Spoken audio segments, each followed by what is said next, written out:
ಓಂ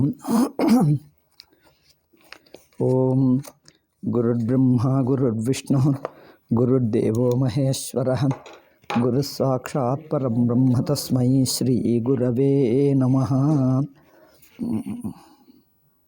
ಇವತ್ತು ಕನ್ನಡದಲ್ಲಿ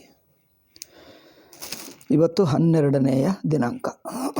ಆದರೆ ಮೊನ್ನೆ 9ನೇ ದಿನಾಂಕಕ್ಕೆ ನಮ್ಮ ಸ್ವಾಮೀಜಿ ಗುರುಗಳು ಪ್ರಬುದ್ಧಾನಂದ ಸ್ವಾಮಿಗಳು ಶರೀರವನ್ನು ಬಿಟ್ಟರು, ವಿದೇಹ ಮುಕ್ತರಾದರು. ಅಂದರೆ ಶರೀರ ತ್ಯಾಗ ಮಾಡಿದ್ದಾರೆ. ಆ ವಿಷಯ ಅವರ ಕುರಿತು ಸ್ವಲ್ಪ ಹೇಳೋಣ. ಬೆಳಗ್ಗೆ 9 ಅವರು ನಿಜವಾಗಿ ಒಳ್ಳೆಯ ವೇದಾಂತಿಗಳು. ಅವರು ಸಚ್ಚಿದಾನಂದೇಂದ್ರ ಸ್ವಾಮಿಗಳ ಪುಸ್ತಕಗಳನ್ನೇ ಇಟ್ಕೊಂಡು ಸ್ವಾಮೀಜಿ ಪ್ರಕ್ರಿಯೆಯನ್ನೇ ಹೇಳುತ್ತಿದ್ದರು. ಅವರು ದಿಲ್ಲಿಯಲ್ಲಿದ್ದರು, ಇಂಗ್ಲೀಷ್ನಲ್ಲಿ ಹೇಳುತ್ತಿದ್ದರು. ನಿಮ್ಮಲ್ಲಿ ಕೆಲವರಿಗೆ ಗೊತ್ತು ಅವರ ಕುರಿತು ಒಂದು ಹೇಳೋಣ. ಮೊದಲು ಹೇಳತಕ್ಕ ವಿಷಯವೇನೆಂದರೆ, ಒಳ್ಳೆಯ ವಿರಕ್ತರು ಅಂದರೆ ಅವರಿಗೆ ನಿಜವಾಗಿ ಪ್ರಪಂಚ, ನಾಮರೂಪ, ಜಗತ್ತಿನಿಂದ ಪೂರ್ತಿ ವೈರಾಗ್ಯ. ಅವರಿಗೆ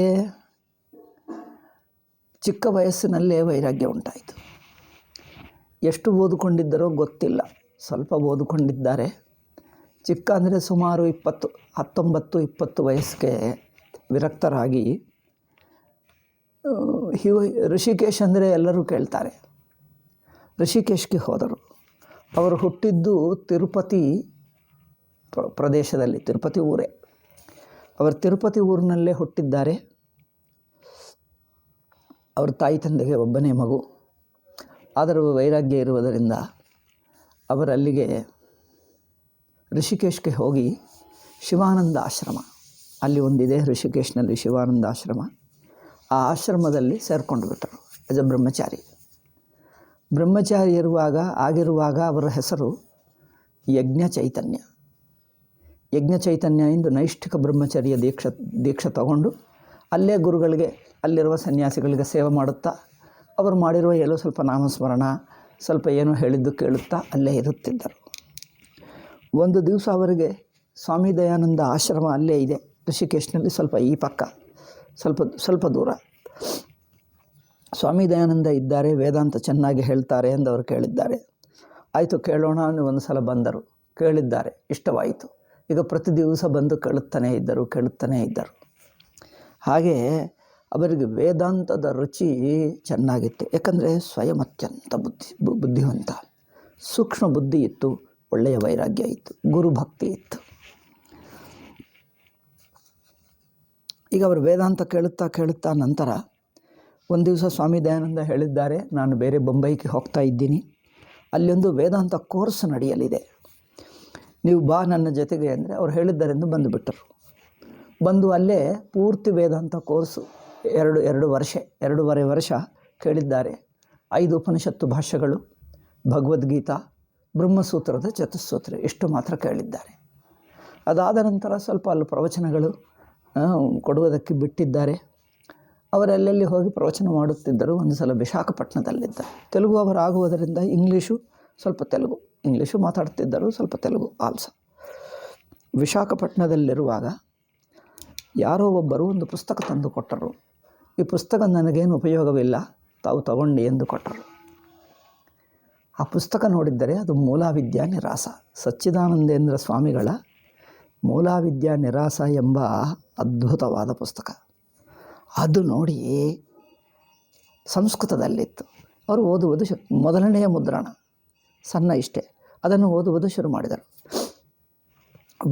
ಓದುತ್ತಾ ಅವರಿಗೆ ಎಷ್ಟು ಹತ್ತಿತಂದರೆ, ಮೊದಲನೆಯ ವಾಕ್ಯ ಓದುತ್ತಾ ಇದ್ದರೆ ಇದು ನಿಜವಾದ ವೇದಾಂತ ಅನಿಸಿತು. ಅವಸ್ಥಾತ್ರಯ ವಿವೇಕ ಸ್ವಾಮೀಜಿ, ಅವಸ್ಥಾತ್ರಯ ವಿವೇಕ ಮೂಲಾವಿದ್ಯಾ ನಿರಾಸದಲ್ಲಿ ಚೆನ್ನಾಗಿ ಪ್ರತಿಪಾದನೆ ಮಾಡಿದ್ದಾರೆ. ಅದರಲ್ಲಿ ಕಾರ್ಯಕಾರಣವೂ ಎಲ್ಲವೂ ಜಗತ್ತಿನ ಅಂತರ್ಗತವೇ. ಅಧ್ಯಾಸದಲ್ಲೇ ಕಾರ್ಯಕಾರಣ ಭಾವ ಇದೆ, ಅಧ್ಯಾಸಕ್ಕೆ ಹೊರಗಿನ ಏನೂ ಇಲ್ಲ. ಅಧ್ಯಾಸಕ್ಕೆ ಹೊರಗೆ ಅಂದರೆ ಬ್ರಹ್ಮ ಮಾತ್ರ, ಇಂಕಷ್ಟೇ. ಆದ್ದರಿಂದ ಮೂಲವಿದ್ಯೆ ಎಂಬುದೇ ಒಂದು ದೊಡ್ಡ ತಪ್ಪೆಂದು ಅದರಿಂದ ಗೊತ್ತಾಯಿತು. ಅಂದರೆ ಎಲ್ಲವೂ ಅಧ್ಯಾಸದಿಂದಲೇ. ಅಧ್ಯಾಸ ಎಂಬುದು ನಮ್ಮ ಅನುಭವದಲ್ಲೇ ಇದೆ.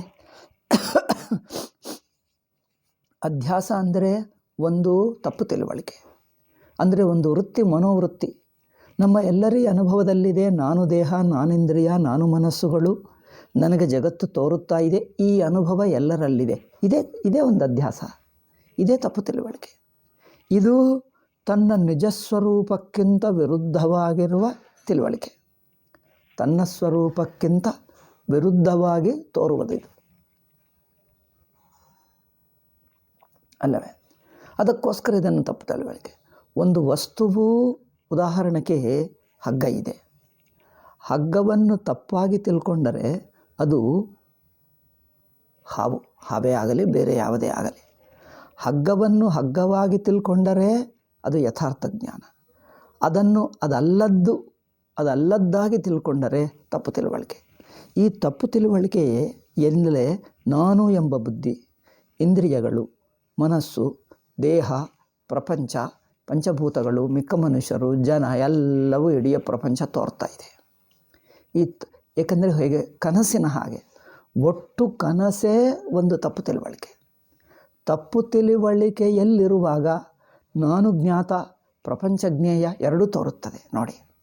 ಒಟ್ಟು ಸ್ವಪ್ನದಲ್ಲಿ ನಾನು ಜ್ಞಾತೃ, ಪ್ರಪಂಚವು ಜ್ಞೇಯ. ಈ ಜ್ಞಾತೃಜ್ಞೇಯ ರೂಪ ಪ್ರಪಂಚ ಎಲ್ಲವೂ ಆ ಒಟ್ಟು ಸ್ವಪ್ನದಲ್ಲೇ ತೋರ್ತಾ ಇದೆ. ಆ ಸ್ವಪ್ನವನ್ನೇ ತಪ್ಪು ತಿಳುವಳಿಕೆ ಅಥವಾ ಅಧ್ಯಾಸ ಹೇಳಿದ್ದೇವೆ. ಆದ್ದರಿಂದ ಆ ಮೂಲವಿದ್ಯೆ ನಿರಾಸೆಯನ್ನು ಮತ್ತೆ 10 ಸಲ 20 ಸಲ ಓದಿಬಿಟ್ಟರು. ಅವರಿಗೆ ಸ್ಪಷ್ಟವಾಯಿತು, ಅಬ್ಬಾ, ನೋಡ್ತಾ ಈ ಅಧ್ಯಾಸವೂ ಜಾಗ್ರತ್ತಿನಲ್ಲಿ ಅಧ್ಯಾಸ ಇದೆ, ಸ್ವಪ್ನದಲ್ಲಿ ಅಧ್ಯಾಸ ಇದೆ. ಅಂದರೆ ಸ್ವಪ್ನದಲ್ಲಿ ಹೇಳುವಕ್ಕಿಂತ ಸ್ವಪ್ನವೇ ಅಧ್ಯಾಸ, ಜಾಗ್ರತೆ ಅಧ್ಯಾಸ, ಸುಷುಪ್ತಿ ಅಧ್ಯಾಸರಹಿತ. ಮೂಲವಿದ್ಯಾ ನಿರಾಸೆಯಲ್ಲಿ ಎಂಬ ಗ್ರಂಥದಲ್ಲಿ ಸ್ವಾಮೀಜಿ ಹೇಳಿದ್ದು, ಸುಷುಪ್ತಿ ಎಂಬುದು ನಮ್ಮ ಸ್ವರೂಪವೇ, ನೇರ ನಮ್ಮ ಸ್ವರೂಪವೇ. ಏಕೆ? ಅಧ್ಯಾಸವಿಲ್ಲದೆ ನಾವು ಮಾತ್ರ ಇದ್ದೇವೆ. ಸುಷುಪ್ತಿಯನ್ನು ಲೌಕಿಕರು ತಪ್ಪಾಗಿ ನೋಡ್ತಾರೆ. ತಪ್ಪಾಗಿ ಅಂದರೇನು? ಜಾಗ್ರತ್ತಿನಲ್ಲಿರುವ ಮನಸ್ಸಿನಿಂದ ನೋಡಿದ್ದರೆ, ಸುಷುಪ್ತಿಯನ್ನು ಮನಸ್ಸಿನಿಂದ ನೋಡಿದ್ದರೆ ಮನಸ್ಸಿಗೆ ಅದೇನು ಸಿಗಲ್ಲ. ಅದರಿಂದ ಏನು ಸಿಗಲ್ಲ ಅಂದರೆ ಖಾಳಿ ಅನಿಸುವುದೋ, ಕತ್ತಲೆ ಅನಿಸುವುದೋ, ಏನಿಲ್ಲ ಎಂದು ಅನಿಸುವುದೋ, ಇಂಥದ್ದು ಅನಿಸುತ್ತದೆ. ಆದರೆ ಅದನ್ನು ಹಾಗಲ್ಲ ನೋಡುವುದು. ಜಾಗ್ರತ್ತಿನ ಪ್ರಜ್ಞೆ ಇದೆ ನೋಡಿ, ಜಾಗ್ರತ್ತಿನ ಪ್ರಜ್ಞೆ ಇದ್ದರೆ ಈ ಪ್ರಜ್ಞೆ ಇದ್ದುಕೊಂಡು ಅದರಲ್ಲಿ ನಾನು ಬುದ್ಧಿ, ಪ್ರಪಂಚ ಬುದ್ಧಿ ಎರಡೂ ಅಳಿಸಿ ಹೋಗುತ್ತದೆ. ಆ ಅರಿವು ಮಾತ್ರ ಉಳಿಯುತ್ತದೆ. ಆ ಅರಿವು ಮಾತ್ರ ಉಳಿಯುವುದನ್ನು, ಆ ಅರಿವು ಜಾಗ್ರತ್ತು ಜ್ಞಾತೃಗೆ ಜ್ಞೇಯಕ್ಕೆ ಎರಡಕ್ಕೆ ಆಧಾರವಾಗಿದೆ. ಜ್ಞಾತೃಗೆ ಜ್ಞೇಯಕ್ಕೆ ಆಧಾರವಾಗಿರುವಂಥ ಆ ಅರಿವಿನಲ್ಲಿ ಜ್ಞಾತೃಜ್ಞೇಯವೆಂಬ ಎರಡೂ ತೋರುತ್ತಾ ಇವೆ. ಈ ಎರಡರ ಮೂಲದಲ್ಲಿ ಅರಿವಿದೆ.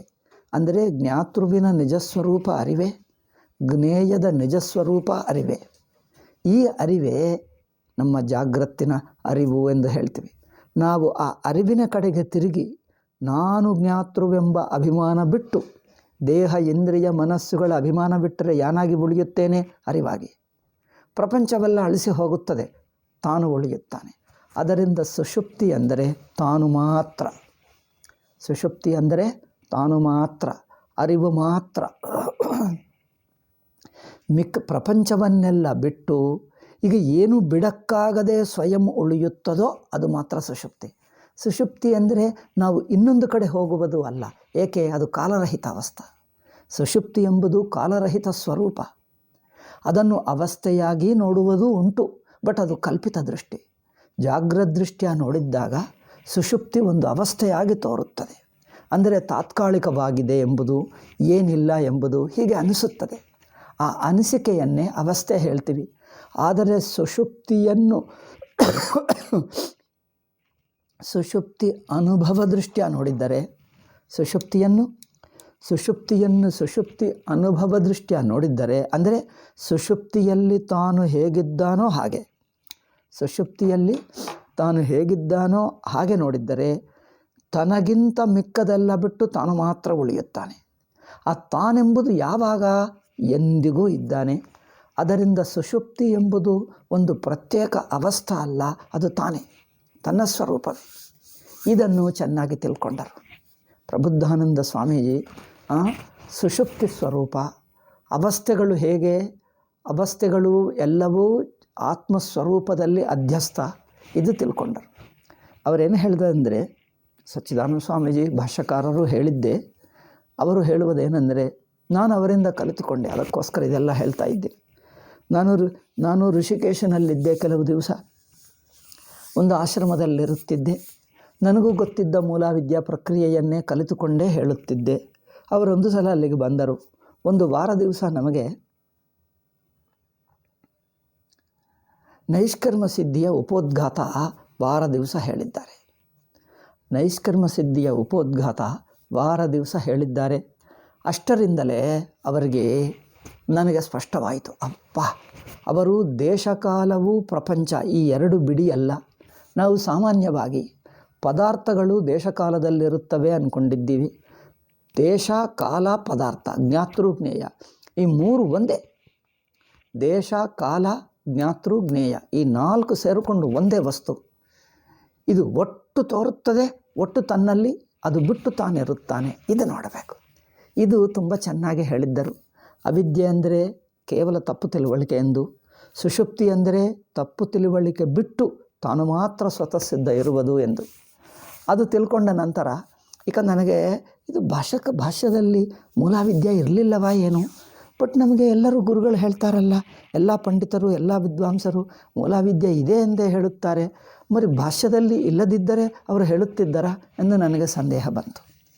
ನಾನು ಆವಾಗ ಒಂದು ಸಲ ನೋಡೋಣ, ಒಂದು ಗೀತಾ ಭಾಷ್ಯ ಸಾಕು, ಸಣ್ಣ ಪುಸ್ತಕ ಇದೆ ಎಂದು ಗೀತಾ ಭಾಷ್ಯ ಇಟ್ಕೊಂಡು ಮೊದಲಿನಿಂದ ಕೊನೆಗೆ ಇಡೀ ದಿವಸ ಓದಿಬಿಟ್ಟೆ. ಒಂದೇ ದಿವಸ ಬೆಳಗಿನಿಂದ ಶುರು ಮಾಡಿದ್ದರೆ ಸಂಧೆಗೆ ಕಂಪ್ಲೀಟ್ ಗೀತಾ ಭಾಷ್ಯ ಪಾರಾಯಣ ಮಾಡಿಬಿಟ್ಟೆ. ನನಗೆ ಶಾಕ್ ಆಯಿತು, ಮೂಲವಿದ್ಯೆ ಇಲ್ಲವೇ ಇಲ್ಲ. ಅಯ್ಯೋ, ಸ್ವಾಮೀಜಿ ಪ್ರಬುದ್ಧಾನಂದ ಸ್ವಾಮಿಗಳು ಹೇಳಿದ್ದೇ ಸರಿ ಎಂದು ನನಗೆ ನಿಶ್ಚಯವಾಯಿತು. ಈಗ ಆವಾಗ ನಾನು ಅದನ್ನೇ ಓದ್ಕೊಳ್ತಾ ಇದ್ದೆ. ನನಗೆ ವಿದ್ಯಾರ್ಥಿಗಳಿದ್ದರು. ಅವರಿಗೆ ಏನೆಂದರೆ ವಿಶುದ್ಧ ವೇದಾಂತ ಸಾರ, ವಿಶುದ್ಧ ವೇದಾಂತ ಪರಿಭಾಷೆಯ ಈ ಪುಸ್ತಕಗಳನ್ನು ಹೇಳುತ್ತಿದ್ದೆ. ಮುಖ್ಯವಾಗಿ ವಿಶುದ್ಧ ವೇದಾಂತ ಸಾರವನ್ನೇ ಹೇಳುತ್ತಿದ್ದೆ. ಅದರಲ್ಲಿಯೂ ವೇದಾಂತದ ವಿಚಾರ, ವಿಶುದ್ಧ ವೇದಾಂತ ಸಾರದಲ್ಲಿ ಸಚ್ಚಿದಾನಂದೇಂದ್ರ ಸ್ವಾಮೀಜಿಗಳು ಬರೆದಿರುವಂಥ ವಿಶುದ್ಧ ವೇದಾಂತ ಸಾರ ಎಂಬ ಗ್ರಂಥ ಪ್ರಾರಂಭಿಕರಿಗೆ ಒಳ್ಳೆಯದು. ಪ್ರಾರಂಭಿಕರೇ ಅಲ್ಲ, ಅನಂತ ಕಾಲದವರೆಗೆ ತುಂಬ ಚೆನ್ನಾಗಿ ವೇದಾಂತ ಹೇಳ್ತಾರೆ. ಅದನ್ನು ಹೇಳುತ್ತಿದ್ದೆ. ಕೆಲವರು ವಿದ್ಯಾರ್ಥಿಗಳು ಕೇಳುತ್ತಿದ್ದರು. ಅವರು ಕೇಳಿರುವ ಪ್ರಶ್ನಕ್ಕಿದೆ ಹೇಳಿದ್ದೆ, ಸುಷುಪ್ತಿಯಲ್ಲಿಲ್ಲ, ಸುಷುಪ್ತಿ ತನ್ನ ಸ್ವರೂಪ. ಇದೆಲ್ಲ ಕೇಳಿದ ನಂತರ ಅವ್ರಿಗೆ ಇಷ್ಟವಾಯಿತು. ಈಗ ಅದೇ ಹೇಳುತ್ತಾ ಅಲ್ಲಿರುವ ಜನರಿಗೆ ಇಷ್ಟವಾಗಲಿಲ್ಲ. ಅಲ್ಲಿ ಒಬ್ಬ ಸ್ವಾಮೀಜಿ ಹತ್ತಿರ ಇದ್ದೆ, ಅವರಿಗೆ ಇಷ್ಟವಾಗಲಿಲ್ಲ. ಆಯಿತು, ಅವರು ಇಷ್ಟವಿಲ್ಲದಿದ್ದರೆ ನಾನು ಇರುವುದೇಕೆ ಅನ್ನೋದು ಬಿಟ್ಟುಬಿಟ್ಟೆ ನಾನು. ಆ ಆಶ್ರಮ ಅದೆಲ್ಲ ಬಿಟ್ಟು ಸಚ್ಚಿದಾನಂದೇಂದ್ರ ಸ್ವಾಮೀಜಿ ಹತ್ತಿರನೇ ಬಂದುಬಿಟ್ಟೆ. ಆದರೆ ಇಲ್ಲಿ ನೋಡಿ, ಬುದ್ಧಾನಂದ ಸ್ವಾಮೀಜಿ ಅತ್ಯಂತ ಸೂಕ್ಷ್ಮ ಬುದ್ಧಿ, ವಿರಕ್ತರು ಅಂದರೆ ನಿಜವಾದ ವಿರಕ್ತರು. ಅವರು ಪಾಠವೇ ಪಾಠ ಹೇಳುವುದು, ಬೇರೆ ಏನಿಲ್ಲ. ಅವರು ಸಚ್ಚಿದಾನಂದೇಂದ್ರ ಸ್ವಾಮೀಜಿ ಕುರಿತು ಹೇಳ್ತಾರೆ ನೋಡಿ, ಆಸುಪ್ತೇರಮೃತೆ ಕಾಲಂ ನಯೇದ್ ವೇದಾಂತ ಚಿಂತಯ. ಸನ್ಯಾಸ ಧರ್ಮ ಏನು? ಆಸುಪ್ತೇರಾಮೃತೆ ಕಾಲಂ ನಯೇದ್ ವೇದಾಂತ ಚಿಂತಯ. ಆಸುಪ್ತೇ ಹುಟ್ಟಿದ ಸಮಯದಿಂದ ಮರಣಿಸುವ ಸಮಯವರೆಗೂ ಮತ್ತು ಬೆಳಗ್ಗೆ ಎದ್ದ ಕ್ಷಣದಿಂದ ಮಲಗುವ ಸಮಯವರೆಗೂ ವೇದಾಂತ ಚಿಂತನವೇ ಮಾಡುತ್ತಾ ಇರಬೇಕು. ಅಂದರೆ ಆತ್ಮಸ್ವರೂಪವನ್ನೇ ಚಿಂತನೆ ಮಾಡುವುದು ಅವ್ರಿಗದು ತುಂಬ ಇಷ್ಟ. ನಾನು ಮತ್ತೆ ದಿಲ್ಲಿಗೆ ಹೋದಾಗ ಅವರೇನು ಪ್ರಬುದ್ಧಾನಂದ ಸ್ವಾಮಿಗಳು ಯಾರೋ ಒಬ್ಬರು ಬಾಡಿಗೆಗೂ ಭಕ್ತರು, ಅಂದರೆ ಒಂದು ಚಿಕ್ಕ ಟ್ರಸ್ಟ್ ಮಾಡಿದ್ದಾರೆ. ಅವರು ಕಮಿಟಿ ಜನರು ಅವರಿಗೆ ಬಾಡಿಗೆಗೋಸ್ಕರ ಅವರು ಭಕ್ತರೆಲ್ಲ ಸೇರಿಕೊಂಡು ಸ್ವಲ್ಪ ಹಣ ತಯಾರು ಮಾಡಿ ಮೇಲೆ ಒಂದೇ ರೂಮ್ ಇತ್ತು ಅವರಿಗೆ. ಒಂದು ರೂಮು, ಪಕ್ಕಕ್ಕೂ ಸಣ್ಣ ಕಿಚನು. ಅಲ್ಲಿ ಮೇಲೆ ಇತ್ತು. ಆ ಒಂದು ರೂಮ್ನಲ್ಲೇ ಇರುತ್ತಿದ್ದರು. ಯಾರಾದರೂ ಬಂದರೆ ಅಲ್ಲೇ ಮಾತಾಡೋದು. ಹೌದು, ನಾನು ಮಾತ್ರ ಹೋದಾಗ ಅವರ ರೂಮ್ನಲ್ಲಿ ಅಲ್ಲೇ ಅವ್ರ ಜೊತೆಗೆ ಅಲ್ಲೇ ಮಲ್ಕೊಳ್ತಿದ್ದೆ. ಕೆಲವು ದಿವಸ ಇರುತ್ತಿದ್ದೆ. ಅವರಲ್ಲಿ ದಿಲ್ಲಿಯಲ್ಲಿ ರಮಣ ಕೇಂದ್ರ ಎಂದು ಒಂದು ರಮಣ ಮಹರ್ಷಿಯವರ ಶಿಷ್ಯರು ಮಾಡಿಕೊಂಡಿರುವ ಒಂದು ಹಾಲ್ ಇತ್ತು ಮೇಲೆ, ಫಸ್ಟ್ ಫ್ಲೋರ್ ಮೇಲೆ. ಅವರ ಮನೆ ಹತ್ತಿರ ಅಲ್ಲ, ಸ್ವಲ್ಪ ದೂರ ಬೇರೆ, ಸೌತ್ ಡೆಲ್ಲಿ ಎಂದು ಹೇಳುತ್ತಾರೆ. ಲೋಧಿ ಕಾಲನಿ ನೀವು ಕೇಳಿರ್ಬೋದು. ಅಲ್ಲೆಲ್ಲ ದೊಡ್ಡ ದೊಡ್ಡ ಮಂತ್ರಿಗಳು, ಕೇಂದ್ರ ಮಂತ್ರಿಗಳಿರುವಂಥ ದೊಡ್ಡ ಕಾಲನಿ ಅದು. ಪಾಶ್ ಅಂದರೆ ತುಂಬ ರಿಚ್ ಪೀಪಲ್, ಧನಿಕರು ಇರುವಂಥ ಕಾಲನಿ. ಅಲ್ಲಿ ರಮಣ ಕೇಂದ್ರ ಏನಿದೆ, ಆ ರಮಣ ಕೇಂದ್ರಕ್ಕೆ ಪ್ರತಿ ದಿವಸ ಹೋಗಿ ಅವರು ಬೆಳಗ್ಗೆ 8:30 ಅಲ್ಪಾಹಾರ ಮಾಡಿಕೊಂಡು 8:00 ಕೂತಿದ್ದರೆ 11:30, 8:30 9:00 ಒಂದು ಪಾಠ, 9:30 10:00 ಇನ್ನೊಂದು ಪಾಠ, ಸ್ವಲ್ಪ 10 ನಿಮಿಷ ಏನಾದರೂ ಸ್ವಲ್ಪ ರೆಸ್ಟ್ ತಗೊಂಡು ಮತ್ತೆ ಇನ್ನೊಂದು ಪಾಠ 11:30. ಪ್ರತಿ ದಿವಸ 3 ಪಾಠಗಳು ಹೇಳುತ್ತಿದ್ದರು. 8:30 11:30, 8:30 8 ಅನಿಸುತ್ತದೆ, ನೆನಪಿಲ್ಲ, 8 11:30 ಅನಿಸುತ್ತದೆ. ಮಧ್ಯದಲ್ಲಿ ಸ್ವಲ್ಪ ಅರ್ಧ ಗಂಟೆ ವಿಶ್ರಾಮ ಅಷ್ಟೇ. 8 9, 9 10, 10 to 10:30 ವಿಶ್ರಾಂತಿ. ಐ ಥಿಂಕ್ 10 10:30 ವಿಶ್ರಾಂತಿ, ಮತ್ತು 10:30 11:00. ಮೊದಲು 2 ಗಂಟೆ ಕಂಟಿನ್ಯೂಸ್ಲಿ ಮಾಡುತ್ತಿದ್ದರು, ಅರ್ಧ ಗಂಟೆ ವಿಶ್ರಾಂತಿ, ಮತ್ತು 11:30 ಮಾಡಿಬಿಟ್ಟು ಬರುವುದು. ಅವರು 3 ಗಂಟೆಗಳು ಅದೇ ಸಚ್ಚಿದಾನಂದ ಸ್ವಾಮೀಜಿ ಪ್ರಕ್ರಿಯೆನೇ ಯಾವುದೇ ಒಂದು ಪುಸ್ತಕ ತಗೊಂಡು ಪ್ರಸ್ಥಾನತ್ರಯಿ ಭಾಷ್ಯ ಮುಗಿಸಿಬಿಟ್ಟರು. ನಾವು ಅಲ್ಲಿ ನಮಗೇನೋ ಒಂದು ಅದೃಷ್ಟವಶಾತ್ತು ಒಬ್ಬರಿಂದ ಸಫ್ದರ್ಜಂಗ್ ಎನ್ಕ್ಲೇವ್ನಲ್ಲಿ ನಮಗೆ ಇರುವಕ್ಕೆ ಅವಕಾಶ ಸಿಕ್ಕಿತು. ಅಲ್ಲೇ ಇರುತ್ತಿದ್ದೀವಿ. ನಾನು ನಮ್ಮ ಜೊತೆಗೆ ಇನ್ನೊಬ್ಬ ಬ್ರಹ್ಮಚಾರಿ ಇದ್ದರು, ಆವಾಗ ಕೇರಳ ಬ್ರಹ್ಮಚಾರಿ. ನಾವಿಬ್ಬರು ಅಲ್ಲಿದ್ದುಕೊಂಡು ಹೋಗಿ ಇವರ ಪ್ರವಚನಗಳು ಕೇಳುತ್ತಿದ್ದೇವೆ. ಆಗಾಗ ಅವರ ರೂಮ್ಗೂ ಹೋಗುತ್ತಿದ್ದೇವೆ. ಅವರ ರೂಮ್ಗೆ ಹೋಗಿದ್ದು ಮೊದಲು ಕೆಲವು ದಿವಸ ಅವರ ರೂಮ್ನಲ್ಲೇ ಇದ್ದೆ, ನಂತರನೂ ಆಗಾಗ ಹೋಗುತ್ತಿದ್ದೆ. ನಂತರ ಸಂಧೆಗೆ ಇನ್ನೊಂದು ನ್ಯೂ ದಿಲ್ಲಿ ಸ್ಟೇಷನ್ಗೆ ಹತ್ತಿರ ಅದೇನು ಭಾರತೀಯ ವಿದ್ಯಾಭವನ್ ಎಂದು ಒಂದು ವಿದ್ಯಾಭವನ, ಅದು ದೊಡ್ಡ ವಿದ್ಯಾಲಯ ಇದೆ. ಆ ವಿದ್ಯಾಲಯದಲ್ಲಿ ಒಂದು ಕ್ಲಾಸ್ ರೂಮ್ ಕೊಟ್ಟರು. ಸಂಧೆಗೂ ಅಲ್ಲಿ ಹೋಗಿ ಹೇಳುತ್ತಿದ್ದರು ಒಂದು ಪಾಠ. ಹೀಗೆ ಪ್ರತಿ ದಿವಸ 4 ಪಾಠಗಳು, ಬೆಳಗಿನ ಜಾವ 3 ಕ್ಲಾಸ್ಗಳು, ಸಂಧೆಗೂ ಒಂದು 4, ಪ್ರತಿ ದಿವಸ 4 ಪಾಠಗಳು. ಈಗ ಮಿಕ್ಕದೇನಿಲ್ಲ, ಬನ್ನುವುದು, ಊಟ ಮಾಡೋದು, ವಿಶ್ರಾಂತಿ ಮಾಡೋದು, ಮತ್ತು ಸಂಧೆಗೆ ಮತ್ತೆ ಹೊರಡುವುದು. ಪ್ರತಿ ದಿವಸ ಇದೇ ಕೆಲಸ. ಆದ್ದರಿಂದ ಅವರ ರೂಮ್ನಲ್ಲಿದ್ದರೆ ನಾವು 24 ತಾಸು ಇದೇ ಮಾತಾಡೋದು, ರಾತ್ರಿ ಮಲಗುವವರೆಗೆ ಇದೇ ವೇದಾಂತ ಮಾಡೋದು, ಬೆಳಗ್ಗೆ ಎದ್ದು ಮುಖತಾನುಸ್ನಾನ ಮಾಡ್ಕೊಂಡು ಮತ್ತೆ ಅದೇ ಮಾತಾಡೋದು. ಹಾಗೆ ನಮಗೆ ವಾಕಿಂಗ್ ಹೋಗುತ್ತಿದ್ದೇವೆ ನಾವು. ಈವ್ನಿಂಗ್ ಒಂದು ಸಲ, ಭಾನುವಾರ ಮುಖ್ಯವಾಗಿ ಬೆಳಗಿನ ಜಾವ ಇತ್ತು, ಸಂಧ್ಯಕ್ಕೆ ಇರುತ್ತಿರಲಿಲ್ಲ. ಆ ದಿವಸ ವಾಕಿಂಗ್ ಹೋಗ್ತಿದ್ವಿ. ಮಿಕ್ಕ ದಿವಸಗಳು ಆಲ್ಸೋ ಸ್ವಲ್ಪ ಹೋದರೆ ಅಲ್ಲೇ ಅವರು ಇರುವ ಕಾಲನಿಯಲ್ಲೇ ಸ್ವಲ್ಪ ಪಕ್ಕಕ್ಕೆ ಹೋಗ್ತಿದ್ವಿ. ವಾಕಿಂಗ್ನಲ್ಲಿಯೂ ವೇದಾಂತವೇ ಹೇಳ್ತಿದ್ದಾರೆ ನಮಗೆ. ಈಗ ಬೇರೆ ಏನಿಲ್ಲ, ಅವರ ಜೊತೆಗೆ ಇದ್ದರೆ ವೇದಾಂತ ಪಾಠವೇ ಆಗುವುದು. ನನಗೆ ಅದೇ ಹೇಳುತ್ತಿದ್ದರು. ನಾನು ಮೂಲವಿದ್ಯಾ ನಿರಾಸ ಪುಸ್ತಕ ಬೇಕು, ನನಗಿಷ್ಟವಾಯಿತು. ಇದರಿಂದಲೇ ನನಗೆ ಸಂದೇಹಗಳೆಲ್ಲ ಸ್ಪಷ್ಟವಾಗ್ತವೆ. ಇನ್ನೂ ಕೆಲವು ಬೇಕು ಅಂದ್ಕೊಂಡೆ. ಮೂಲವಿದ್ಯಾ ನಿರಾಸ ಪುಸ್ತಕವೇ ಇರಲಿಲ್ಲ. ಆವಾಗ ನಾನು ಇಲ್ಲಿಗೆ ಬಂದೆ. ಇಲ್ಲಿ ಅಂದರೆ ನಾನು ಬೆಂಗಳೂರಿಗೆ ಹೋದೆ, ಹೊಳೆ ನರಸೀಪುರಕ್ಕೂ ಹೋದೆ. ಅವರನ್ನು ಕೇಳಿದ್ದೀನಿ, ಅದು ಔಟ್ ಆಫ್ ಪ್ರಿಂಟ್ ಪುಸ್ತಕ ಸಿಗಲ್ಲ. ನಾನು ಕೆಲವರನ್ನು ಕೇಳಿದ್ದೀನಿ, ನಿಮ್ಮ ಭಕ್ತರು ಯಾರಾದರೂ ಕಾರ್ಯಾಲಯ ಭಕ್ತರು ಇರುತ್ತಾರೆ, ಒಂದು ಪುಸ್ತಕ ಕೊಟ್ಟರೆ ಒಳ್ಳೆಯದು, ಅವರಿಗೆ ಬೇಡ ಅಂದರೆ, ಅಥವಾ ಕೊಟ್ಟರೆ ನಾನು ಜಿರಾಕ್ಸ್ ಮಾಡಿಸ್ಕೊಂಡಾದರೂ ಕೊಡ್ತೀನಿ ಅಂದರೆ ಅದು ಕೊಡಲ್ಲ.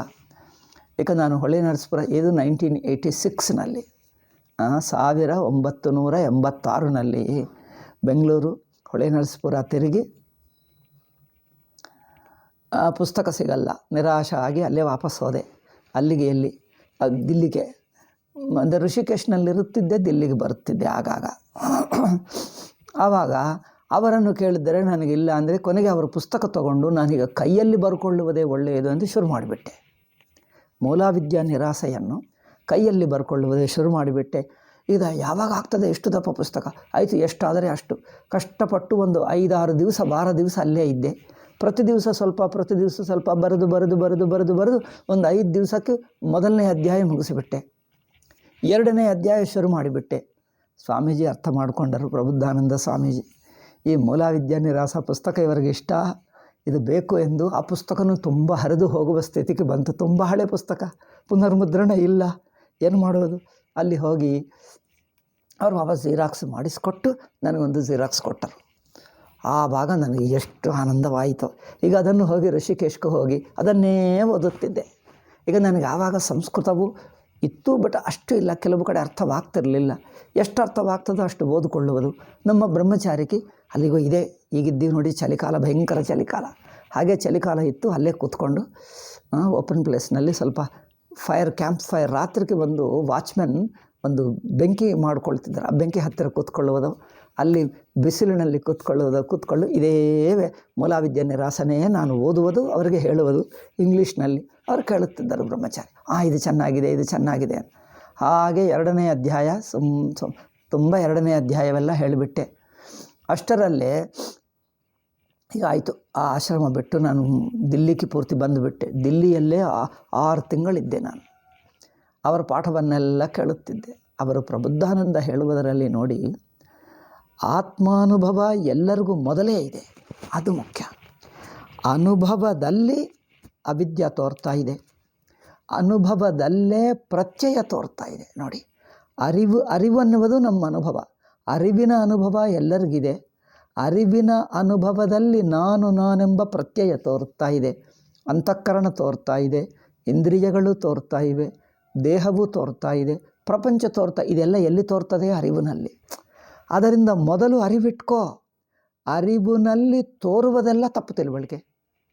ಏಕೆಂದರೆ ಅರಿವೇ ದೇಹೇಂದ್ರಿಯ ಮನಸ್ಸುಗಳಾಗಿ ತೋರುತ್ತಾ ಇದೆ, ಅರಿವು ತಾನು. ಅದರಿಂದ ಅರಿವೆಂಬುದು ಅನುಭವ ಸಿದ್ಧ, ಬ್ರಹ್ಮಾನುಭವ ಎಂಬುದು ಅನುಭವ ಸಿದ್ಧ.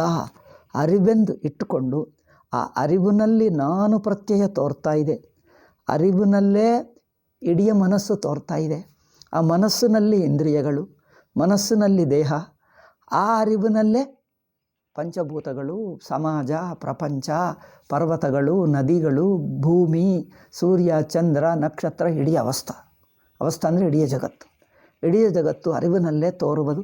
ಅದರಿಂದ ಆ ಅರಿವನ್ನು ಹಿಡ್ಕೊಂಡು ಅರಿವಿನಲ್ಲಿ ಈ ತೋರುವ ಅಹಂಬುದ್ಧಿಯಿಂದ ಶುರು ಮಾಡಿ ಈ ತೋರುವ ಇಡೀ ಪ್ರಪಂಚವೆಲ್ಲ ಅರಿವಿನ ಜೊತೆಗೆ ಎಂದಿಗೂ ಇರುತ್ತದೋ ಬಿಟ್ಟಿರುತ್ತದೋ, ಇಷ್ಟೇ ನೋಡುವುದು ವೇದಾಂತ ಅಂದರೆ. ಅರಿವಿನಿಂದ ಅರಿವು ಪ್ರಪಂಚವನ್ನು ಬಿಟ್ಟು, ದೇಹವನ್ನು ಬಿಟ್ಟು, ಇಂದ್ರಿಯಗಳನ್ನು ಬಿಟ್ಟು, ಮನಸ್ಸನ್ನು ಬಿಟ್ಟು, ಕೊನೆಗೆ ನಾನೆಂಬ ಅಹಂಬುದ್ಧಿಯನ್ನು ಬಿಟ್ಟು ಅರಿವು ಮಾತ್ರ ಉಳಿಯುತ್ತದೆ. ಅರಿವಿನಲ್ಲೇ ದೇಹೇಂದ್ರಿಯ ಮನಸ್ಸುಗಳು ಅಹಂಬುದ್ಧಿ ಹುಟ್ಟಿ ತೋರ್ಕೊಳ್ತದೆ. ಹುಟ್ಟಿ ಅಂದರೆ ಕಲ್ಪಿತವಾಗಿ ತೋರ್ಕೊಳ್ತದೆ. ಅದು ಕಲ್ಪಿತ ಎಂದು ಹೇಗೆ ಗೊತ್ತು? ಅದು ಬಿಟ್ಟು ಅರಿವಿರುತ್ತಾ ಇದೆ. ಸುಷುಪ್ತಿ ಅನುಭವ ಏನು ಹೇಳ್ತದೆ? ಅರಿವು ಮಾತ್ರ ಇದ್ದುಕೊಂಡು ಪ್ರಪಂಚ ಬಿಟ್ಟು ಅರಿವು, ಪ್ರಪಂಚ ಸಮೇತ ಜಾಗೃತ ಸ್ವಪ್ನ, ಅಷ್ಟೇ 2 ಮಾತುಗಳು. ಅರಿವಿನಲ್ಲಿ ಪ್ರಪಂಚ ತೋರುವುದು ದರ್ಶನಾವಸ್ಥಾ. ಮಾಂಡುಕ್ಯ ಇದೇ ಹೇಳ್ತದೆ, ದರ್ಶನ ಅದರ್ಶನ ಅಷ್ಟೇ. ಅಂದರೆ ಜಾಗೃತ ಪ್ರಪಂಚ ಅಥವಾ ಸ್ವಪ್ನ ಪ್ರಪಂಚ ತೋರುವುದು ಸಂಸಾರ ಅಥವಾ ಜಗತ್ತು ಅಥವಾ ಅವಸ್ಥೆ. ಪ್ರಪಂಚ ಬಿಟ್ಟು ತಾನು ಮಾತ್ರ ಉಳಿಯುವುದು ಸಾಕ್ಷಿ, ಅದೇ ಚೈತನ್ಯಾತ್ಮ. ಇಷ್ಟೇ, ಇದೇ ವಿವೇಕ ಮಾಡು ಗೊತ್ತಾಗ್ತದೆ. ಇದನ್ನಿಟ್ಟುಕೊಂಡು ಅವರು ಹೇಳುವ ಪದ್ಧತಿ ಇಂಗ್ಲೀಷ್ನಲ್ಲಿ, ತಿಳಿಯಾದ ಇಂಗ್ಲೀಷ್ನಲ್ಲಿ ಹೇಳುತ್ತಿದ್ದರು. ಮಧ್ಯದಲ್ಲಿ ಸಂಸ್ಕೃತ ಪದಗಳನ್ನು ಯಥಾವತ್ ಆತ್ಮಕ್ಕೆ ಆತ್ಮ, ಬ್ರಹ್ಮಕ್ಕೆ ಬ್ರಹ್ಮ, ಅವಿದ್ಯೆಗೆ ಅವಿದ್ಯೆ, ಇದನ್ನು ಟ್ರಾನ್ಸ್ಲೇಷನ್ ಮಾಡುತ್ತಿರಲಿಲ್ಲ. ಅವಿದ್ಯೆ, ಪ್ರಮಾತೃ, ಪ್ರಮಾಣ, ಪ್ರಮೇಯ, ಜಗತ್ತು ಇದೇ ಹೇಳುವುದು. ಅವಿದ್ಯೆ, ಮಾಯ ಈ ಪದಗಳನ್ನು ಹಾಗೆ ಹೇಳುವುದೇ ಹೊರತು ಇಂಗ್ಲೀಷ್ನಲ್ಲಿ ಹೇಳುವಾಗ ಸಂಸ್ಕೃತದ ವೇದಾಂತದ ಸಂಸ್ಕೃತ ಪದಗಳನ್ನು ಹಾಗೆ ಬಳಸುವುದು. ಆದ್ದರಿಂದ ಅವರು ಇಂಗ್ಲೀಷಿನಲ್ಲಿ ಹೇಳಿದ್ದರೆ ನಾವು ಇಂಗ್ಲೀಷ್ನಲ್ಲಿ ಕೇಳುತ್ತಿದ್ದರು, ಅದು ನಮಗೆ ಭಾರತೀಯ ಭಾಷೆಯಲ್ಲಿ ಹೇಳುವ ಹಾಗೆಯೇ ಅನಿಸುತ್ತಿತ್ತು. ಏಕೆಂದರೆ ಸಂಸ್ಕೃತ ಪದಗಳನ್ನೆಲ್ಲ ಜೀವನಿಗೆ ದೇಹ, ಇಂದ್ರಿಯ, ಮನಸ್ಸು ಇವುಗಳನ್ನೇ ಹೇಳುವುದು. ಇಂದ್ರಿಯ ಮನಸ್ಸೇ ಹೇಳಿದ್ದಾರೆ, ಅದಕ್ಕೆ ಸೆನ್ಸ್ ಆರ್ಗನ್ಸ್, ಮೈಂಡ್ ಇದು ಯಾವಾಗಲೂ ಹೇಳಲಿಲ್ಲ. Sense organs, mind and I thought, ಅಹಂ ಪ್ರತ್ಯಯ ಹಾಗೆ ಹೇಳುವುದು. ಐ ಥಾಟ್ ಎಂದು ಹೇಳಲಿಲ್ಲ, ಬಾಡಿ ಎಂದು ಹೇಳಲಿಲ್ಲ, ದೇಹವೇ ಹೇಳುವುದು. ಹಾಗೆ ಪುನರ್ಜನ್ಮ, ಆತ್ಮ, ದೇಹಾಭಿಮಾನ ಇದು ಹಾಗೆ ಬಳಸುವುದು. ಮಿಕ್ಕದೆಲ್ಲ ಇಂಗ್ಲೀಷು ಅಷ್ಟೇ. ಅಂದರೆ ವೇದಾಂತ ಕೇಳುವುದಾದರೆ ಸಂಸ್ಕೃತ ಪದಗಳನ್ನು, ವೇದಾಂತ ಪದಗಳನ್ನೆಲ್ಲ ಹಾಗೆ ಇಟ್ಕೊಂಡು ಇಂಗ್ಲೀಷ್ನಲ್ಲಿ ಹೇಳುವುದು, ತಿಳಿಯಾದ ಇಂಗ್ಲೀಷ್ನಲ್ಲಿ. ಪ್ರಮಾಣ, ಪ್ರಮೇಯ ಈ ಪದಗಳನ್ನು ಹಾಗೆ ಹೇಳೋದು. ಅದಕ್ಕೆ ಇಂಗ್ಲೀಷ್ ಅನುವಾದ ಪ್ರಮಾಣ ಅಂದರೆ ಮೀನ್ಸ್ ಆಫ್ ನಾಲೆಜ್, ಪ್ರಮೇಯದ ಆಬ್ಜೆಕ್ಟ್ ಆಫ್ ನಾಲೆಜ್ ಇದೇನು ಹೇಳುತ್ತಿರಲಿಲ್ಲ. ಸುಮ್ಮನೆ ಇದು ಸಾಕ್ಷಿ ಹಾಗೆ. ಆದ್ದರಿಂದ ಅವರ ಜೊತೆಗೆ ಇರುವುದೇ ನಿರಂತರ ತತ್ವಚಿಂತನಪ್ಪ. ಅವರಿಗೆ ಅದಕ್ಕೋಸ್ಕರ ಆಸುಪ್ತೇರಾಮೃತೆ ಕಾಲಂ ಅಂದರೆ ಅವ್ರ ಜೊತೆಗೆ ಇದ್ದರೆ ಹಾಗೆ ಆಗ್ತಿತ್ತು. ಆದ್ದರಿಂದ ಅವರಿಗೆ ಬೇರೆ ಏನು ಯೋಚನೆ ಇಲ್ಲ, ಹೊರಗೆ ಹೋಗುವುದಿಲ್ಲ. ಹೊರಗೆ ಅಂದರೆ ಅಂಗಡಿಗೆ ಹೋಗೋದು ಇಲ್ಲಿ ಎಲ್ಲಿ ಇಲ್ಲ, ಎಲ್ಲಿ ಯಾರ ಮನೆಗೂ ಹೋಗೋದಿಲ್ಲ. ಯಾರೋ ಭಕ್ತರು ಕರೆದರೆ ಒಂದು ಸಲ ಹೋಗೋದು ಅಷ್ಟೇ, ಅಲ್ಲದರೆ ಅಲ್ಲೇ ಇರುವುದು ತನ್ನ ಇದು. ಈಗ ಅಷ್ಟೇ ಜನರು ಬಂದರೆ ಅವರು ಹೆಚ್ಚು ಜನರ ಏನು ಸಂಪರ್ಕವೂ ಇಟ್ಕೊಳ್ತಿರಲಿಲ್ಲ. ಯಾರಾದರೂ ಬೇಕಾದರೆ ಮೊದಲೇ ಹೇಳಬೇಕು. ಸ್ವಾಮೀಜಿ ಅಲ್ಲಿ ಪ್ರವಚನಕ್ಕೆ ರಮಣ ಕೇಂದ್ರಕ್ಕೆ ಬಂದರೆ ಅಥವಾ ಭಾರತೀಯ ವಿದ್ಯಾಭವನಕ್ಕೆ ಬಂದರೆ ಸ್ವಾಮೀಜಿ ಪಾಠ ಕೇಳುವವರೇ ದರ್ಶನಕ್ಕೆ ಬರ್ತೀವಿ ಎಂದು ಅವಕಾಶ ಕೊಟ್ಟರೆ ಆಯಿತು, ಇವತ್ತು ಇಷ್ಟೊತ್ತು ಈ ದಿವಸ ಭಾನುವಾರನೋ ಈ ದಿವಸ ಇಷ್ಟೊತ್ತಕ್ಕೆ ಬಾ ಅಂದರೆ ಅಷ್ಟೊತ್ತಕ್ಕೆ ಬರೋದು. ಸುಮ್ಮನೆ ಅನೌನ್ಸ್ ಮಾಡದೆ ಯಾರು ಮನೆಗೆ ಬಂದರೆ ಯಾರನ್ನು ಅವ್ರು ಒಪ್ಪೋದೇ ಇಲ್ಲ. ಅಂದರೆ ತನ್ನ ಪಾಡಿಗೆ ತಾನು ಏಕಾಂತವಾಗಿರ್ತಿದ್ದಾರೆ ಅಷ್ಟೇ, ಹೊರಗೆ ಹೋಗೋದು ಇಲ್ಲ, ಯಾರ ಜೊತೆಗೆ ಏನು ಸಂಬಂಧವಿಲ್ಲ, ಏನಿಲ್ಲ. ಯಾರೇ ಬರಲಿ ವೇದಾಂತ ಅದೇ ಚಿಂತನೆ. ಅವರು ವೇದಾಂತ ಹೇಳಿದ ನಂತರ ಮೊದಲು ಸಚ್ಚಿದಾನಂದೇಂದ್ರ ಸ್ವಾಮೀಜಿ ಪ್ರಕ್ರಿಯೆಯನ್ನು ಹೇಳಿದರೆ ಜನರು ಕೇಳಿದ ನಂತರ ಮನೆಗೆ ಹೋಗಿ ಏನು ಓದ್ತಾರೆ, ಅಲ್ಲಿ ಅಂಗಡಿಯಲ್ಲಿ ಸಿಕ್ಕುವ ಪುಸ್ತಕಗಳನ್ನು ಕೊಂಡುಕೊಂಡು ಓದುತ್ತಿದ್ದರು. ಅಂಗಡಿಯಲ್ಲಿ ಸಿಕ್ಕುವ ಪುಸ್ತಕಗಳೆಲ್ಲ ಮೂಲವಿದ್ಯಾ ಪ್ರಕ್ರಿಯೆನೇ. ಆದ್ದರಿಂದ ಇಲ್ಲೇನೋ ಸ್ವಾಮೀಜಿ ಸಚ್ಚಿದಾನಂದ ಸ್ವಾಮೀಜಿ ಪ್ರಕ್ರಿಯೆ ಅಧ್ಯಾಸ ಪ್ರಕ್ರಿಯೆಯನ್ನು ಹೇಳುವುದು, ಅಲ್ಲಿ ಹೋಗಿ ಅವರು ಮೂಲವಿದ್ಯೆ ಓದು, ಮತ್ತೆ ಅದೇ ಪ್ರಶ್ನೆ ಮಾಡುವುದು, ಮಾಯೆ ಅವಿದ್ಯೆ ಇದೆ. ಸ್ವಾಮೀಜಿ ಅರ್ಥ ಮಾಡಿಕೊಂಡು ನಾನು ಹೇಳಲಿಲ್ಲ ಅದೆಲ್ಲ ಏಕೆ ತರ್ತಾ ಇದ್ದೀರಿ. ಆವಾಗ ಅಂದ್ಕೊಂಡರು, ನೀವು ಯಾವ ಪುಸ್ತಕ ಓದಬೇಡಿ, ನಾನು ಹೇಳಿರುವ ಪಾಠವನ್ನು ನಾನೇ ಡಿಕ್ಟೇಷನ್ ಮಾಡ್ತೀನಿ. ಪಾಠ ಹೇಳಿದ ನಂತರ ಪಾಠದ ಕೊನೆಗೆ ಅವತ್ತಿನ ಸಾರ ಅವರು ಡಿಕ್ಟೇಷನ್ ಮಾಡುತ್ತಿದ್ದರು. ಅವರನ್ನು ಅದೇ ಬರ್ಕೊಳ್ಳಬೇಕು, ನೀವು ಇದೇ ಓದಿ ಬೇರೆದೇನು ಮಾಡಬೇಡ. ಹೀಗೆ ಮಾಡುತ್ತಾ ಪ್ರಸ್ಥಾನತ್ರಯಿ ಭಾಷ್ಯ ಪಾಠವನ್ನು ಅವರು ಡಿಕ್ಟೇಷನ್ ಮಾಡಿಬಿಟ್ಟರು. ನೋಡಿದ್ದೀರಾ, ಪ್ರಸ್ಥಾನತ್ರಯಿ ಭಾಷ್ಯ ಡಿಕ್ಟೇಷನ್ ಮಾಡಿಕೊಟ್ಟರು. ಪೂರ್ತಿ ಮೊದಲು ಎಷ್ಟೋ ವರ್ಷ ಮಾಡಿದ್ದಾರೆ. ನಂತರ ನಾನು ಇರುವಾಗಲೂ ನಮಗೆ ಡಿಕ್ಟೇಷನ್ ಮಾಡಿದ್ದರು. ನನ್ನ ಹತ್ತಿರ ಅವರು ನೋಟ್ಸ್ ಇದೆ, ಸ್ವಲ್ಪ ಈಗಲೂ ಇಟ್ಕೊಂಡಿದ್ದೀನಿ. ಸ್ವಲ್ಪ ಭಗವದ್ಗೀತಾ, ಮತ್ತೇನು ಗೀತಾ ಭಾಷ್ಯ, ಅದೇನು ಕೆಲವು ಉಪನಿಷತ್ ಭಾಷೆ, ತೈತ್ತರೀಯ ಭಾಷೆ, ಮಾಂಡುಕ್ಯ ಭಾಷೆ, ನೈಷ್ಕರ್ಮ ಸಿದ್ಧಿ, ಬ್ರಹ್ಮಸೂತ್ರ ಭಾಷೆ, ಅದೆಲ್ಲ ಸ್ವಲ್ಪ ನನ್ನ ಹತ್ತಿರ ಇದೆ. ಮತ್ತು ಕೆಲವು ತುಂಬ ದಿವಸ ತಿರುಗುತ್ತಾ ಅನೇಕ ಜಾಗಗಳು ತಿರುಗುವುದರಿಂದ ನೋಟ್ಬುಕ್ಗಳು ಎಲ್ಲಿಟ್ಕೊಳ್ಳೋದು ಕೆಲವು ಹೋಗಿಬಿಟ್ಟಿವೆ, ಎಲ್ಲೋ ಕಲ್ಕೊಂಡು ಬಿಟ್ಟೆ. ತುಂಬ ಜಾಗಗಳು ನಾನು ಬದಲಾಯಿಸಿದೆ. ಇಲ್ಲಿ ಜಾಗ ಇಲ್ಲ, ಎಲ್ಲಿಟ್ಕೊಳ್ಳೋದು, ಬಟ್ಟೆ ಮೈ ಮೇಲೆ ಬಟ್ಟೆ, ಒಂದು ಬ್ಯಾಗ್ ತೊಗೊಳ್ಳೋದು, ಎಷ್ಟೋ ಊರುಗಳು ಬದಲಾಯಿಸಿದೆ. ನಂತರನೂ ಆದರೂ ಸ್ವಲ್ಪ ಇತ್ತು. ಮತ್ತೆ ಏನೋ ಅವರು ನಮ್ಮ ಜೊತೆಗೆ ಬ್ರಹ್ಮಚಾರಿ ಇದ್ದರು ಎಂದು ಹೇಳಿದ್ದೀನಲ್ಲ, ಅವರು ಕೆಲವು ನೋಟ್ಸ್ ಇಟ್ಕೊಂಡರು. ಅದು ಇಟ್ಕೊಂಡ್ರೆ ಅದು ಇನ್ನೊಬ್ಬರ ಮೂಲಕ ಇಲ್ಲಿ ಕರ್ನಾಟಕಕ್ಕೆ ನಾನು ಬಂದ ನಂತರ ಅದು ಇನ್ನೊಬ್ಬರ ಮೂಲಕ ನನ್ನ ಹತ್ತಿರಕ್ಕೆ ಬಂತು. ಆ 3-4 ಪುಸ್ತಕಗಳು, ಒಂದು ಸುಗಮ, ಮೂಲವಿದ್ಯಾ ನಿರಾಸ, ನೈಷ್ಕರ್ಮ ಸಿದ್ಧಿ, ಐ ಥಿಂಕ್ 3 ಆದ ನಂತರ ಇನ್ನೊಂದು ಏನೋ ಇತ್ತು. ಇದನ್ನು ನಾವು ಪ್ರಿಂಟ್ ಮಾಡಬೇಕು ಎಂದು ಯೋಚನೆ ಮಾಡ್ತಾ ಇದ್ದೀವಿ. ಕಾರ್ಯಾಲಯಕ್ಕೆ ಹೇಳಿದ್ದರೆ ಅವರು ಒಪ್ಕೊಂಡರು. ಮರಿಗೆ ಅದೇನೂ ನಡೆಯುತ್ತಾ ಇಲ್ಲ. ಹೇಗಾದರೂ ನಾನೇ ಮಾಡಬೇಕೆಂದು ಯೋಚನೆ ಮಾಡಿದ್ದೇನೆ. ನಾವೇ ಮೂಲವಿದ್ಯಾ ನಿರಾಸ, ಸುಗಮ, ಅವರ ನೋಟ್ಸನ್ನು ಇಂಗ್ಲೀಷ್ನಲ್ಲಿ ಆ್ಯಸ್ ಇಟ್ ಈಸ್ ನಾನು ಅನಿಸುತ್ತಾ ಇದೆ ಅರ್ಜೆಂಟ್ಲಿ ಎಷ್ಟು ಆದಷ್ಟು ಬೇಗ 1 ತಿಂಗಳು ಒಳಗನೆ ಮಾಡಿಬಿಡಬೇಕು ಎಂದು ನನಗಿದೆ. ಅದು ಯೋಚನೆ ಮಾಡ್ತೀನಿ. ಆದ್ದರಿಂದ ಅವರು ಯೋಚನೆ ಏನೆಂದರೆ ಅನುಭವ ಇಟ್ಕೊಂಡೇ ಮಾತಾಡೋದು. ಅನುಭವದಲ್ಲಿ ಈ ನಾನೆಂಬುದು ವೃತ್ತಿ, ಈ ನಾನೆಂಬ ವೃತ್ತಿ ಬಿಟ್ಟು ತಾನಿದ್ದಾನೆ, ಇದು ನಿಮ್ಮ ಅನುಭವನೇ ತೋರಿಸ್ತೀನಿ. ಸುಷುಪ್ತಿ ಅನುಭವ ಅಂದರೆ ಜಾಗ್ರದ ವ್ಯಕ್ತಿಯ ಅನುಭವವಲ್ಲ, ಜಾಗ್ರದ ವ್ಯಕ್ತಿತ್ವ, ಜಾಗ್ರದ ಅವಸ್ಥೆಯನ್ನು ಬಿಟ್ಟಿರುವುದೇ ಅದು. ಹಾಗಿತ್ತು. ಆದ್ದರಿಂದ ಅವರು ಯಾವುದು ಜೋಕಿಂಗ್ ಇಲ್ಲ, ಎಲ್ಲವೂ ಸೀರಿಯಸ್ ವೇದಾಂತ ಪಾಠ. ಎಷ್ಟೋ ಜನರು ಬಂದರೆ ಅವರಿಗೆ ವಿದೇಶಿಯರು ಕೆಲವರು ದೂರದಿಂದ ಬರುತ್ತಿದ್ದರು. ವಿದೇಶಿಯರೆಂದರೆ ಅಮೆರಿಕಾದಿಂದಲೋ ಆಫ್ರಿಕಾನಿಂದಲೋ ಎಲ್ಲೆಲ್ಲೋ ಬಂದು 1-2 ಸಲ ಕೇಳಿದ ನಂತರ ಅಯ್ಯೋ ಇಷ್ಟು ಚೆನ್ನಾಗಿ ಅದ್ಭುತವಾದ ವೇದಾಂತವಿದೆ ಎಂದು ಕೆಲವರು ಕೇಳಿ ಹೋದರು. ಕೆಲವರು ಅವರ ನೋಟ್ಸ್ ಮಾಡಿಕೊಂಡು ಕೆಲವು ಪಾಠಗಳು ಕೇಳಿ ಹೋದರು. ಹಾಗೆ ಅವರು ವಿದ್ಯಾರ್ಥಿಗಳು ಸುಮಾರು 100 ವಿದ್ಯಾರ್ಥಿಗಳಿದ್ದಾರೆ ಅಲ್ಲಿ ದಿಲ್ಲಿಯಲ್ಲಿ. 100 ವಿದ್ಯಾರ್ಥಿಗಳು ಇಷ್ಟು ಸಚ್ಚಿದಾನಂದ ಸ್ವಾಮೀಜಿ ಪ್ರಕ್ರಿಯೆ ಅನುಭವಾನುಸಾರವಾಗಿ ಕೇಳುವವರು 100 ಜನರು. ಅವರಿಗೆ ಸಂಸ್ಕೃತ ಪುಸ್ತಕಗಳನ್ನೇ ಹೇಳುತ್ತಿದ್ದರು. ಅವರಿಗೆ ಕನ್ನಡ ಏನು ಬರುತ್ತಿರಲಿಲ್ಲ, ತಮಿಳ ಬರುತ್ತಿತ್ತು, ತೆಲುಗು ತಮಿಳ.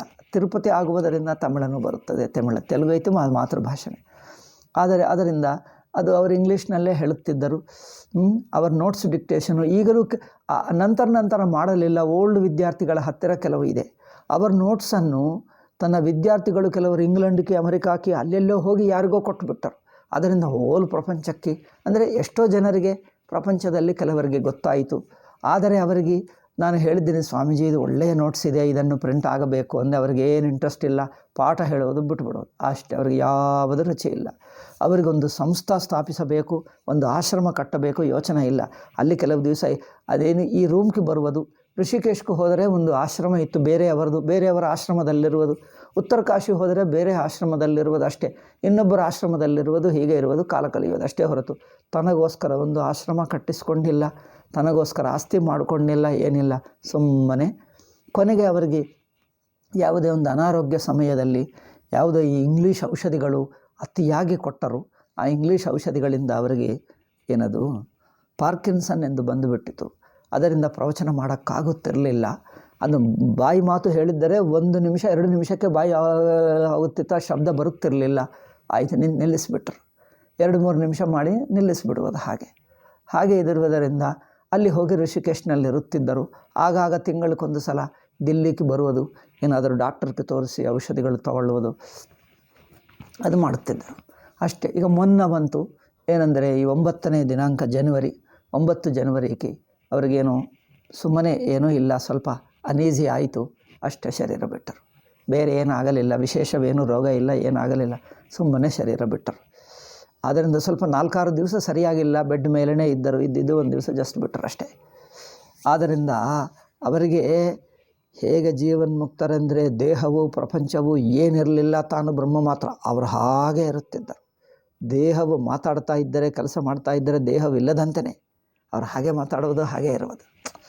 ಆದ್ದರಿಂದ ಏಕೆಂದರೆ ಸುಷುಪ್ತಿ ಸ್ವರೂಪವು, ಸುಷುಪ್ತಿ ಅಂದರೆ ಯಾರೂ ಅಲ್ಲ, ತನ್ನನ್ನೇ ಸುಷುಪ್ತಿ ಎಂದು ಹೇಳುವುದು. ಅವರು ಹಾಗೆ ಹೇಳುತ್ತಿದ್ದರು. ತಮ್ಮ ಆತ್ಮಸ್ವರೂಪಕ್ಕೆ, ಬ್ರಹ್ಮಸ್ವರೂಪಕ್ಕೆ ಸುಷುಪ್ತಿ ಎಂಬುದು ಲೌಕಿಕರಿಟ್ಟುಕೊಂಡಿರುವ ಹೆಸರು. ಹಾಗೆ ಅವರು ಪ್ರತಿಯೊಂದು ವಿಷಯವನ್ನು ಕಾರ್ಯಕಾರಣ ಪ್ರಕ್ರಿಯೆ, ಅವಸ್ಥಾತ್ರಯ ಪ್ರಕ್ರಿಯೆ ಎಷ್ಟು ಅದ್ಭುತವಾಗಿ ಹೇಳುತ್ತಿದ್ದರು. ಅದು ಅಮೇಝಿಂಗ್, ಅವರು ಕೇಳತಕ್ಕದ್ದೇ.